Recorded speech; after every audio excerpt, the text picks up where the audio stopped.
It wasn't easy for me, I'm gonna be honest. Parents really didn't get along.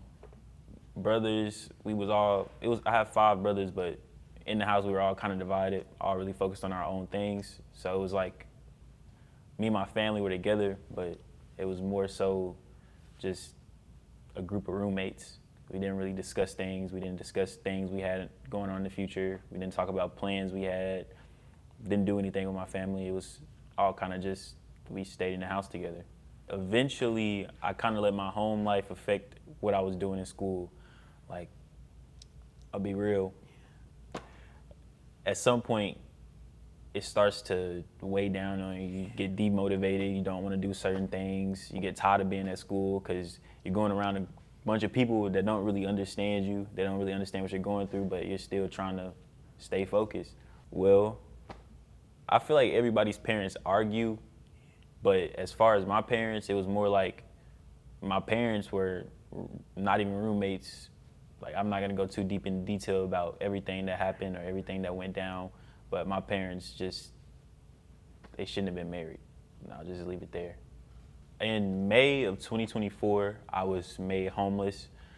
And for half a year, I wanna say, a year and a half, because I didn't really get a stable living environment until around April of 2025. But yes, I was homeless at 17, going into 18. Most of the time I was more focused on work, because it was in the summer of 2024 when it began. So I was working at Whataburger, I had a job at Whataburger. So every day I was really just trying to work, because if I'm not working, then I gotta figure out where I'm gonna be at. Most times I had friends. I call my friends, hey, what are y'all doing today? Really, at the end of the day, they don't really know. I'm not looking for a hangout. I'm looking for somewhere to chill until I gotta go to work, or somewhere to chill until who knows. Like, it was literally just who knows. That was every day was a who knows. To be honest with you, the moment this happened, it was when I stopped feeling like a kid. Since 17, I didn't feel like a child. I didn't feel like everybody else. Like, I didn't feel like a high school student. So even when trying to come to school, it was hard because people are not understanding that. When I leave school, I'm not finna go home to my family. I'm not finna go home to my parents. I don't got nobody picking me up. I'm trying to figure out if I can go to work so I don't have to ask my friends, could I stay the night at their house? So when senior year came around, that was more so like when I was made homeless in the summer. So when senior year came around, it was more like, what am I finna do? Like, what am I gonna do to be able to go to school? And at some point, I just stopped coming because I didn't feel like a kid. I didn't feel like I related to these people because I'm trying to work to survive when everybody else still has their parents to keep them motivated, keep them going. So, well, honestly, it was a point in time where I couldn't even explain what I was going through myself. Like, it was hard for me to understand it. Like, you got to think, I'm 17. I'm still supposed to be a kid. I'm not understanding what's going on. I'm not understanding why this is happening to me. And I'm not really able to figure nothing out right now because I got to figure everything out. Like this. Every day I got to figure out something new out. So I thought, like, if I can't even understand what I'm going through, how can other people? Like, yeah, they might feel me. They might understand, like, yeah, it might be hard on him, but I don't think they'd actually understand the full depth of the situation. Dr. Jackson, Miss Nimmer, Coach Jackson, Coach Sprague, those were like my 4 where they really were just trying to keep me motivated, keep me in school, keep me focused. Even when I would disappear on them and I wouldn't answer, like Dr. Jackson, he'd make sure he'd keep calling me, call me every other day, call me every other week. And eventually I responded, trying to get me back in school. Well, he would leave voicemails because I wasn't really answering the phone. He would leave voicemails letting me know, hey, it's Dr. Jackson. Devin hit me back up. I'm trying to get in contact with you, trying to get you to come to school. It's a funny story, actually. The reason why I actually ended up calling him back is because my girlfriend didn't believe that it was an administrator calling me named Dr. Jackson because I hadn't been going to school. So I called him back and he let me know, like, yeah, you got this many credits. Come finish school. Come be successful.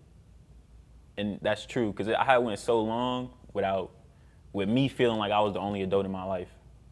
So when it came time for somebody to actually talk to me like I was still a kid and let me know, like, yo, you're in high school.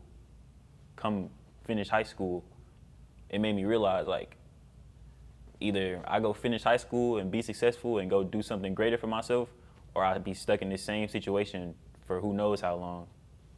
Dr. Jackson would pick me up, make sure I got to school in the morning. Like even when I was in Dallas, Dr. Jackson made sure I had a ride to school every day. He made sure I could get to work. Like Dr. Jackson made sure I got around and I was able to actually be successful with the things he was telling me to do. He actually helped. He didn't tell me, go do these things. He made sure I was able to do those things. It was a couple of times where he would pick me up himself and drop me off himself, or even then, before he was able to give me the resources where I had a ride every day, he would have a different administrator come get me. So he made sure I got there. He made sure I got what I had to do done. It made me feel like somebody understood. Like, that's the best way to put it. Like, it made me feel like somebody understood. It more so allowed me to build a bond with the administrators of the school. It also let me understand that Lancaster isn't just a school. A lot of the people here are like family. So like they work together to make sure that the students are successful. Like it's a lot more students than me that they made sure was still successful. I just so happened to have a story to tell. It was hard to trust it because in my life it was a lot of people who claimed they loved me that really let me down. So when I was shown that other people are kind, kindness is real, it was a little hard to believe. That's why it was so hard for me to pick up the phone or want to talk to anybody, because it was like, if I'm not even talking to my parents, like, and my parents are supposed to be doing this, how can I trust you?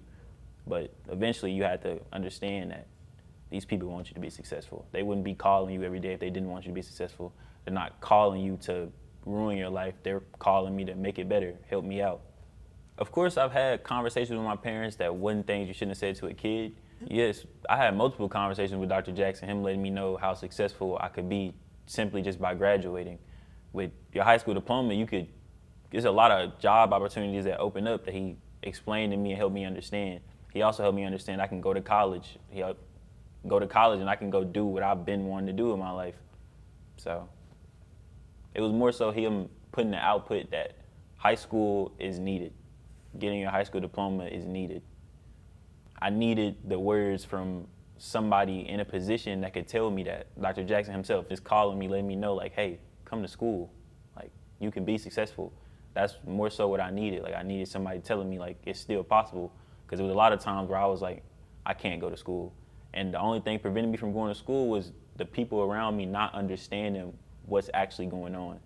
Like, it wasn't easy for me to sit in the classroom and focus on work, because it was more so like in my head every day I'm thinking, where am I gonna go after this? Like, what's finna happen after this? I didn't know what was next in my life after school. So it was a lot of times where I was even wondering, like, dang, am I even gonna graduate? And that's the truth. And I genuinely believe that, because if Dr. Jackson wasn't calling me and hitting me up every day, I wasn't gonna call Dr. Jackson. I wasn't gonna call Dr. Jackson and say, hey, I want to come to school. If Dr. Jackson didn't keep trying to get in contact with me, and that motivated me, like that alone, like somebody trying to get in contact with me, that let me know somebody cares. And I think that's what most kids need, is just an understanding of somebody cares. I hear you, I understand you, but you gotta focus. And it wasn't Dr. Jackson just telling me, do this, do that, because other adults around me, they would be telling me, like, you need to do this, not understanding what I'm going through. But Dr. Jackson, he let me know, I get it. I understand you. But if you don't want to be here forever, you need to elevate. That had to mean the world to you. It did. No, but it was more so Miss Jet understood the situation too. We didn't really have too many conversations, but I could tell she understood that I wasn't living a normal kid's life. And I think a lot of teachers understood that. Same with Coach Jackson, same with Coach Sprague. Even then with like choir and all that, sometimes I would let my home situation that I was already going through demotivate me from that. It was a lot of times where I would skip school because I can't go to school because, yeah, everybody's parents argue and everybody has their home situations, but man, I really don't think I can go be around these people that don't get me. And that's why I more so just couldn't do it. I'm in my head a lot. Like, I was in my head a lot, and I knew it wasn't allowing me to focus on school. So I was thinking, like, there's no reason I should go to this school, sit around a bunch of people that don't understand while I'm just in my head to hear, you need to do this, you need to finish your work, you need to focus on this work, when I really couldn't. It was a long time where I was really trying to focus, like where I was trying to, like, no matter like the situation I was going through, no matter my environment, I was really trying to, Devin, go do what you want to do. Devin, go be successful in what you want to be successful in. But I'm pretty sure my junior year, or I want to say May, or I guess that summer when I was made homeless, that was when I completely just got demotivated. Like I'm pretty sure I was broken at that point. Like I can't do it. Like I really can't come to this school. I can't keep doing this. It was at that point where I was like, I'm really done. And what was the difference that made the difference? Dr. Jackson. Like I'm gonna be honest with you. Like I'll keep it completely straight up. If Dr. Jackson didn't keep calling me, I wasn't gonna come back to this school. I wasn't gonna graduate. And it was at one point where I was okay with it. I had accepted, like, this is what your life is, and this is what is gonna happen. This is what you have to go through and deal with it. What would have happened if he didn't call? Honestly, I couldn't answer that question. I really don't know. I'm just happy he did. I more so want to work with computers. Like I'm really interested in coding. Like, so at first I wanted to be a computer engineer, working with computer hardware. But then also I really find joy in coding, and I also love video games. And after the situation happened at home, I wasn't really able to do that anymore. I wasn't able to do the things I loved. So now that I'm finna go to college, I want to make a career out of that. To those that are gonna see this video, I just want y'all to understand, like, be nice to your peers, because you never know what they're going through. You never know what somebody else is going through. And if you are going through something detrimental right now, no matter what that situation is, and I'm gonna say that because everybody has their own problems. So don't ever think your problem is no greater than anybody else's. Just understand and try to understand each other. And please understand that no matter what, you can do it. Like, you really can be successful. And I know if you here at Lancaster, the people here are gonna make sure that you are 100% focused and are successful. And what would you say to Dr. Jackson? I genuinely love you. Like, I would look at you as a father figure, because you motivated me to get everything done. And I'm not talking about just school. Dr. Jackson motivated me to get a job, motivated me, like, he motivated me on everything, just being a man in general. That what I didn't have while I was homeless, and I'm trying to figure everything out with myself, trying to understand becoming a young adult, Dr. Jackson helped me figure all that out in a span of a couple months. So I really do appreciate you for that.